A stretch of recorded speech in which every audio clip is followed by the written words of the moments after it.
In 2010, scientists at the University of Oxford were trying to sequence the DNA of a Neanderthal bone found in the Vindija cave in Croatia. They hoped to find differences between Neanderthals and us, modern humans. But while they only managed to sequence 3% of the genome back then, they still discovered something fascinating. They found evidence for interbreeding between Neanderthals and our ancestors, showing that we didn't evolve separately as we once thought, but that we interbred with other human relatives. This was a landmark study that showed just how much we could learn about ourselves and other ancient creatures by studying their DNA. And since then, scientists have been working hard to push the boundaries of ancient DNA research even further. Breakthroughs in sequencing technology have allowed researchers to extract and analyze the genetic material from fossils that are tens of thousands of years old, providing an unprecedented window into the history of life on Earth. But it's not just about understanding our own origins. By studying ancient DNA, we can also learn about the creatures that roamed the planet before we arrived, like woolly mammoths and saber-toothed tigers. We can uncover what made them tick and what ultimately led to their demise. It's a journey through time that's helping us to piece together the story of our planet and our place in it. It all started when scientists realized that the bones of ancient creatures contained traces of their DNA. This genetic material, which carries the instructions for life, is present in almost every cell of an organism's body, and when preserved in the right conditions, it can survive for thousands of years. The first step in ancient DNA research is to extract this genetic material from fossils, but it's not an easy task. The older the fossil, the more degraded its DNA will be, making it harder to study. Not to mention that there's often very little of it to work with, especially when dealing with tiny fragments. But scientists have developed some incredibly sophisticated techniques to overcome these challenges. One of the most important tools in their arsenal is something called next-generation sequencing. This cutting-edge technology allows researchers to read long sequences of DNA very quickly and accurately. By breaking down the genetic material into smaller pieces and running them through a machine that can analyze millions of sequences in parallel, scientists can put together a complete picture of an ancient genome, even if it's fragmented and incomplete. The first animal to have its genome fully sequenced was, believe it or not, a bacterium. It was the Haemophilus influenzae bacteria, and its genome was sequenced in 1995. Since then, more than 270,000 genetic sequences have been determined, and this includes the genomes of several viruses, single-celled organisms, fungi, plants, and animals. More than 7,400 of these genetic sequences belong to humans, and this includes both modern humans and ancient ones like Neanderthals and Denisovans.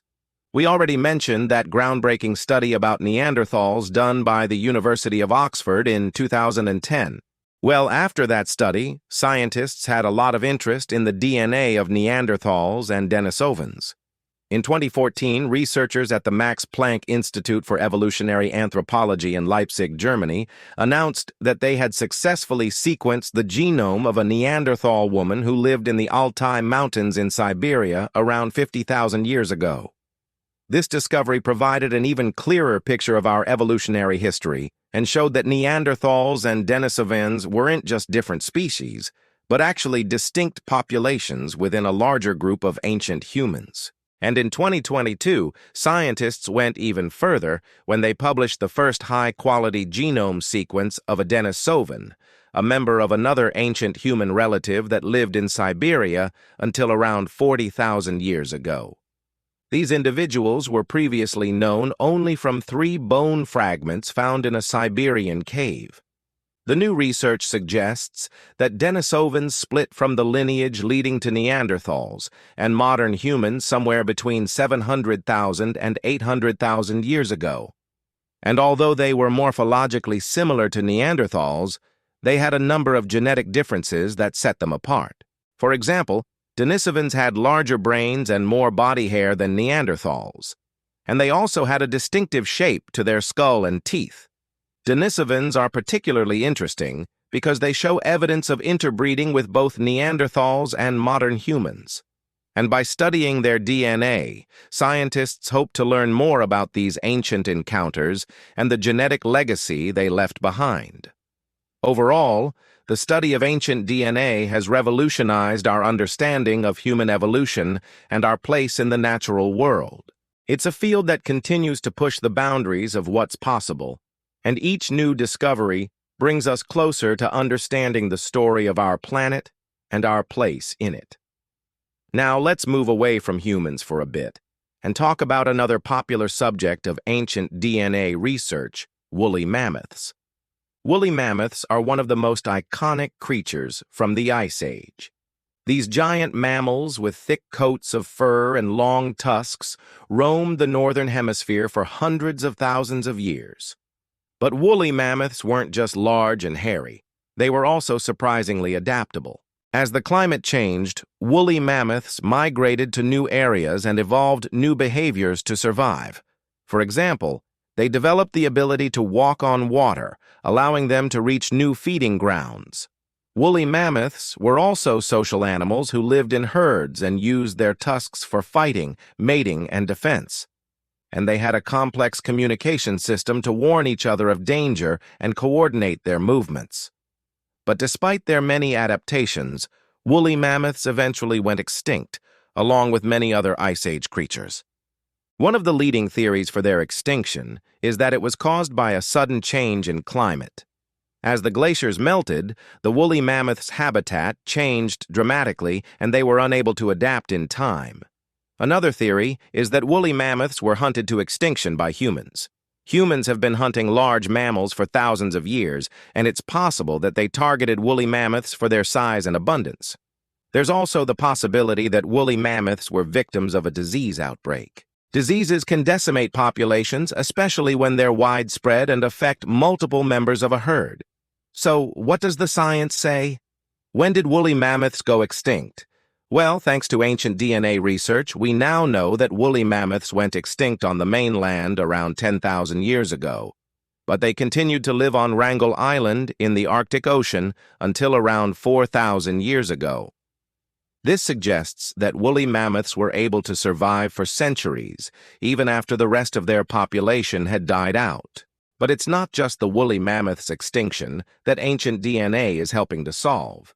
Researchers are also using ancient DNA to reconstruct the creature's appearance, behavior, and evolution. For example, scientists have used ancient DNA to map the woolly mammoth's migration patterns across the northern hemisphere. They've also used it to track the evolution of its tusks, which grew longer and more curved over time. And they've even used ancient DNA to help preserve a woolly mammoth by bringing it back to life. Wait, what? That's right. In 2023, scientists at the University of Copenhagen in Denmark announced that they had reconstructed the full genome of a woolly mammoth. It was a female mammoth who lived in Siberia around 40,000 years ago, and her well-preserved remains were found in the Siberian permafrost in 2007. But this isn't your typical cloning scenario. While the goal is to bring the mammoth back to life, it's not to create a mammoth clone. Instead, scientists plan to edit the genome of an Asian elephant so that it expresses genes that are unique to woolly mammoths. This would result in an elephant with some of the physical characteristics of a woolly mammoth, such as thicker fur and larger ears. While this experiment is still in the early stages, it shows the incredible things that are possible with ancient DNA research. Who knows? Maybe one day we'll see a living woolly mammoth roaming the earth once again. So, from unraveling the secrets of our own origins to bringing extinct creatures back to life, ancient DNA research is truly changing the world. And as technology continues to improve, we can expect even more amazing discoveries in the years to come. What do you think? Is there anything you'd like to see us cover in future videos? Let us know in the comments below. And don't forget to like and subscribe for more amazing science stories.